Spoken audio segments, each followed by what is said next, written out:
네, 반갑습니다. 4월 2일 금요일입니다. 자, 오늘 시장도 상승세로 마무리가 됐습니다. 자, 시장이 달라졌어요. 네, 이럴 때 하는 말이 있죠. 우리 시장이 달라졌어요. 네. 코스피 지수가 3100포인트를 완전하게 넘어섭니다. 그래서 0.8% 상승하고요. 코스닥도 질 수 없잖아요. 0.4% 상승하면서 마무리가 됩니다. 전체적 분위기가 좋아지니까 계좌 상황도 많이 좋아졌으리라 생각하고요. 또 마이너스 났었던 거 손실 부분들 많이 회복이 되고 있으리라 생각을 해봅니다. 일단 올라가는 장은 좋은 장이죠. 네, 긍정적으로 계속 풀이해 볼 수 있는 부분이 아닐까 생각해 보고요. 자, 그렇지만 연기금은 다시 순매도로 전환됐습니다. 역시 우리의 배신, 네, 배신의 아이콘, 연기금 이렇게 보셔도 좋을 것 같은데, 자, 이 포지션은 우리가 어떻게 받아들여야 되냐면, 연기금들은 아직 준비가 되지 않았다 이렇게 생각하시는 게 맞을 것 같아요. 아직 준비가 되지 않은 연기금, 그렇다면 수급에서 약간은 부족함이 있다 이렇게 생각해야 되는 부분이겠잖아요. 그러니까 그런 것들을 우리가 생각해야 되는 거고요. 계속 오르거나 또는 다시 내리거나, 이것은 무슨 말이냐면 계속 올라가는 주식은 계속 올라가요. 그런데 올라갔다가 다시 내려오는 것들이 있죠. 이런 것들에 대한 부분들은 연속적으로 상승할 것인지 아니면은 그냥 끝날 것인지를 우리가 확인해 볼 필요가 있다, 이 이야기입니다. 요것들 차트 보면서 설명을 이어가 보도록 하겠습니다. 자, 종합주가지 상황 보시면은요, 0.8% 상승입니다. 갭 상승해놓고 그거 지켜줬어요. 그래서 이렇게 상승이 연결되게 된다면 긍정적이다 볼 수 있습니다. 뭐 지난번에 시황에서도 말씀드렸듯이 저항대 넘어서는 이 패턴들 긍정적으로 받아들여야 된다 이렇게 말씀드렸는데, 요 흐름이 그대로 이어지고 있다고 생각하시면 되는 거고요. 이렇게 상승하는 흐름들이 이어질 때는 추가 상승에 대한 포인트 계속 가져갈 수 있습니다. 그래서 이제는 직전 고점대 넘어가는 모습도 한번 기대해 봐야 되지 않겠나 생각해 보는데, 여기서 가장 걸림돌이 수급이에요. 연기금이 들어오지 못한다라면 이 부분들은 또 답답할 수밖에 없거든요. 그리고 또 한 가지, 지금 시장은 원상복귀 되어 가고 있는 과정입니다. 지금 사실 뭐 한 50포인트, 60포인트만 가더라도 직전 고점대 근접하는 모습이 나타나잖아요. 그리고 뭐 100포인트만 넘어가더라도 이제 신고가에 근접하는 모습이 나타나야 될 텐데, 자, 좋아요. 100포인트라고 하면은 사실 뭐 얼마 안 됩니다. 지금 여기 위치까지 간다고 하더라도 한 2.5% 정도만 올라가면 이제 신고가가 나타날 수 있는 상황이 된단 말이에요. 그런데 중요한 거는 이게 아니에요. 종목들 같은 경우는 2.5% 올라간다고 해서 종목들이 그렇게 움직여 주지가 않습니다. 즉 시장 대비해서 종목들의 회복력은 굉장히 더디다는 이야기죠. 지금 삼성전자나 하이닉스 같은 경우는 반등이 좀 세게 나왔기 때문에 그렇다 칠 수 있겠는데, 이 시총 상위권 종목들도 한번 볼게요. 시총 상위권 종목들 보시면은 지금 오늘 현대차나 이런 것들은 좋은 재료가 있었기 때문에 많이 올라왔어요. 그렇지만 고점 대비해서 여전히 뭐 이제 포지션을 본다라면 한 20% 가까이 변동성이 좀 아직 남아있는 상태죠. 10% 이상 남아있습니다. 뭐 기아차도 역시 마찬가지 되고요.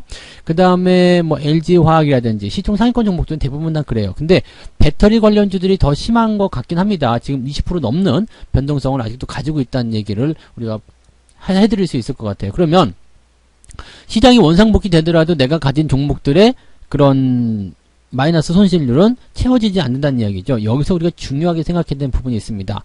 자, 지금 시장을 끌어내린 주체가 누구인가? 그 다음에 시장을 받아서 올려준 주체가 누구인가? 그리고 걔네들이 원하는 종목들은 무엇인가가 중요한 거죠. 자, 여기에서 제가 늘 드렸던 말씀이 이제 딱 꽂혀 들어갈 거라 생각합니다. 자, 지금 시장을 끌어내린 것은 외국인과 기관이었어요. 그런데 외국인들은 매수가 들어왔죠. 최근에 매수세가 계속 들어오기 시작했습니다. 그래서 외국인 매수가 다시 유입이 되기 시작하면서 주가 상승하는데 어디로 쏠렸죠? 전기전자. 오늘도 수급 동향 살펴보게 되시면은요, 외국인이 5,600억입니다. 근데 연기금은 마이너스 230억이죠. 여기서 업종별 현황 살펴볼게요. 외국인들이 매매를 했을 때 가장 많이 산 게 전기전자입니다. 대형주고요.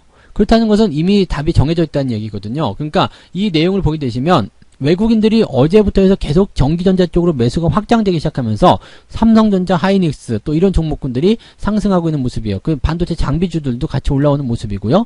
이런 상황이 벌어지다 보니까 어떻게 되겠어요?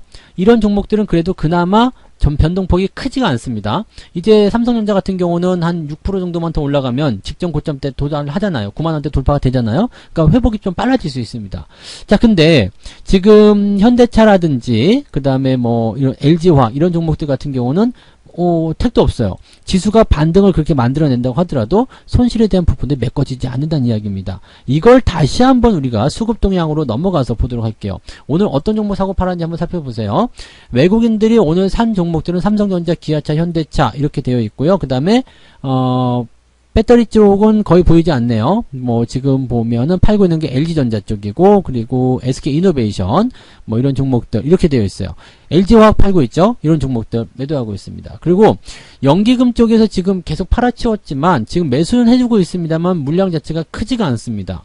이것도 굉장히 중요한 부분이죠. 기관 쪽에서 보신다라면 삼성전자, 현대차 사들이고 있지만 실질적으로 매수가 집중된 포인트는 어디에 있냐면 삼성전자, 삼성전자요. 그 다음에 기아차 이런 쪽에 집중이 되어 있습니다. 근데 실질적으로 거리가 많이 벌어진 종목군들은 매도를 하고 있거나 매수가 많이 들어오지 않고 있어요. 그렇다는 것은 그동안 많이 팔아먹은 쪽에서 외국인들은 집중적으로 들어오지 않고 있다는 이야기 되는 거고요.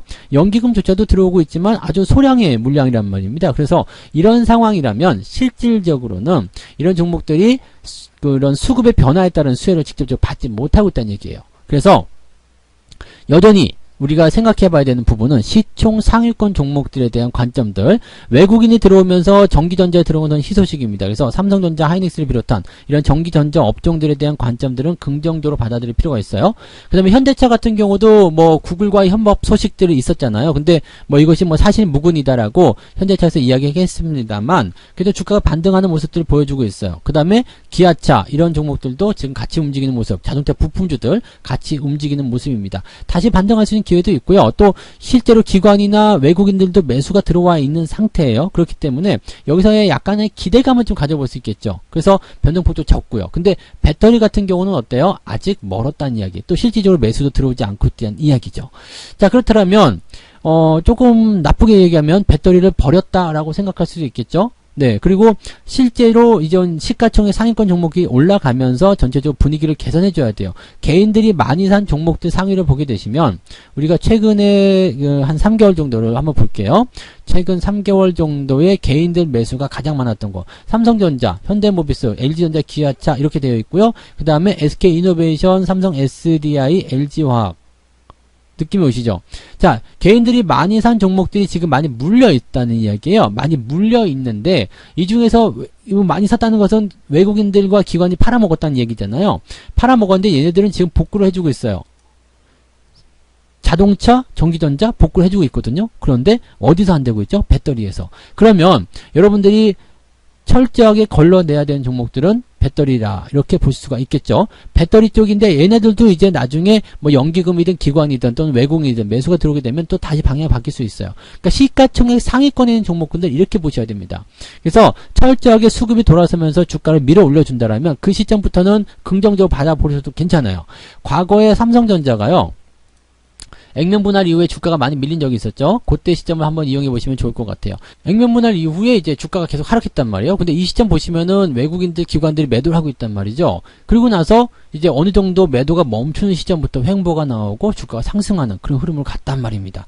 이게 굉장히 중요한 거죠. 즉 수급의 주체가 빠질 때는 주가가 계속 하락합니다. 그런데 수급의 주체가 다시 돌아서게 된다라면 주가가 상승하는 흐름으로 가고 있다. 즉 수급이 돌아오게 된다라면 횡보 일단 먼저 바닥을 잡고요. 그 다음에 주가가 다시 일정 기간을 거친 이후에 상승하게 됐는데 그런 부분들이 지금 현재 대형주 시가총액 상위권 종목들에게 나올 수 있는 상황이라고 보시면 되는 겁니다. 자, 그런 부분이기 때문에 어떻게 보면 전기전자 쪽에서는 지금 수급의 어떤 매도가 멈춘 상태에서 다시 들어오기 시작한다면 긍정적일 수 있어요. 이것은 어디까지나 외국인 매수가 계속 연결되었다라고 생각했을 때 판단될 수 있는 부분이겠죠. 그래서 그러한 내용들을 우리가 잘 체크하셔야 됩니다. 시총 상위권 종목들은 수급이 어떻게 움직이느냐 거기에 따라서 방향성이 굉장히 많이 달라집니다. 그렇기 때문에 시총 상위권 종목들 잘 보시고 그 다음에 수급 주체별로 매수 매도 포인트가 나오는 것들을 잘 읽어보시면 여러분들이 대응하시기에 조금 편리하지 않을까라고 생각을 좀 해볼 수 있겠습니다. 자, 그 다음에 계속 오르는 종목들 보시면 요즘에 이제 그 테마가 있거나 뭐 재료가 있거나 이런 종목들 많이 있는데요.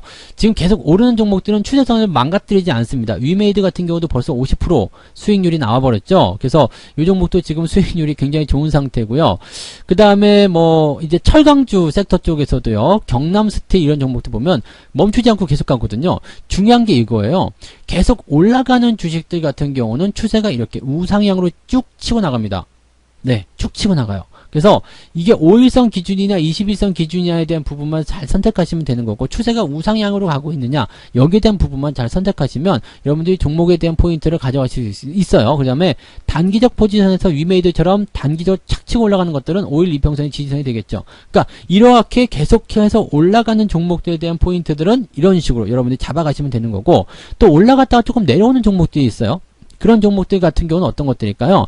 일정한 어떤 특수성을 가진 종목들, 즉 특수건설 같은 종목인데, 이게 단기 상승하고 나서 좀 들어와요. 이건 정책적인 어떤 수혜를 통해서 단기 상승을 했는데, 뭐 이거는 이런 정책들은 좀 길게 멀리 봐야 되는 상황이잖아요. 그렇기 때문에 또 올라갔다 내려갔다는 모습이 나타날 수 있다는 얘기죠. 그러니까 계속 올라가는 주식들은 지지선에 대한 부분을 꼭 확인하셔야 되는 거고, 단기에 올라간 이후에 살짝 들어갈 수 있는 것들은 어떻게 받아들여야 되느냐, RSI 지표가 지금 고점대에 들어왔느냐, 그 다음에 들어갔을 때 지지선은 어디서 형성될 것인가, 그 다음에 그 자리까지 들어왔을 때 내가 버틸 수 있겠는가, 이런 것들을 복합적으로 보시면서 대응해 보실 필요가 있다는 얘기입니다. 그래서 계속 올라가는 주식들은 일단 계속 홀딩하세요.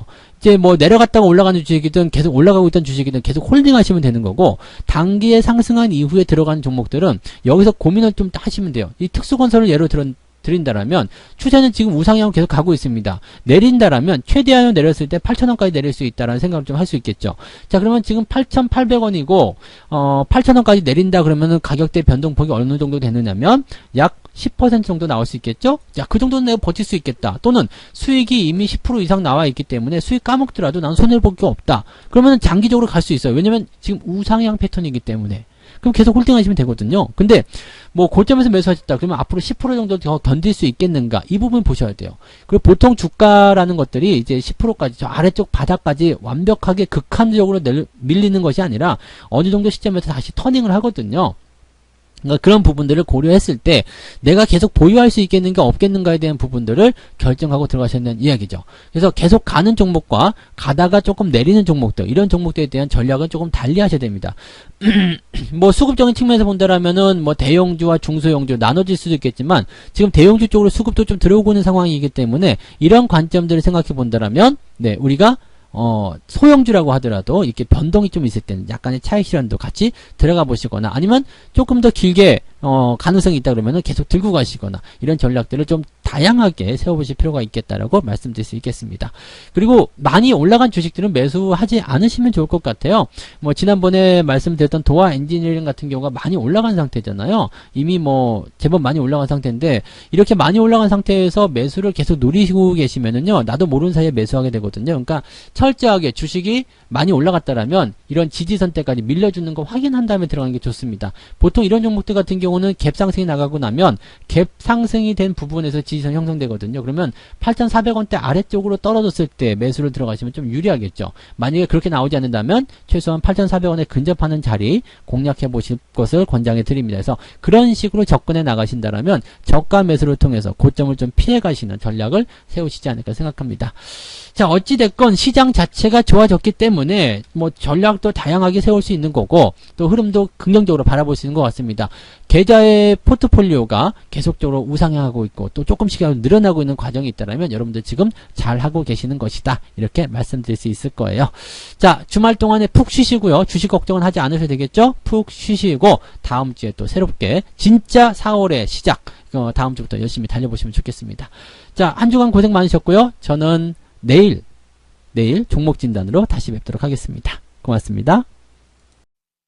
본 방송에서 제공되는 모든 정보는 투자 판단의 참고 자료이며 투자의 최종 책임은 본 방송을 이용하는 본인에게 있습니다.